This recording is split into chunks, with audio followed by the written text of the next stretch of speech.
Raffi Ahmad secara resmi mengumumkan akuisisi klub Liga 2, Cilegon United, pada Rabu tanggal 31 Maret tahun 2021.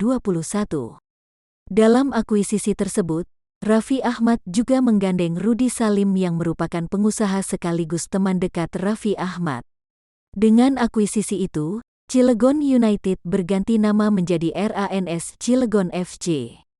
Nama RANS diambil dari rumah produksi yang didirikan oleh Raffi Ahmad dengan sang istri, Nagita Slavina, sekaligus akronim dari dua nama populer itu. Selain berganti nama, klub kebanggaan masyarakat Cilegon ini juga akan memindahkan markasnya. RANS Cilegon FC berencana akan memindahkan markasnya dari Cilegon ke Pantai Indah Kapuk, Jakarta Utara. Di Pantai Indah Kapuk, RANS Cilegon FC berencana membangun akademi dan markas untuk berlatih bagi timnya. Dilansir Tribun Banten, kelompok supporter Cilegon United, Volcano Cilegon, mengaku kecewa berat atas keputusan tersebut.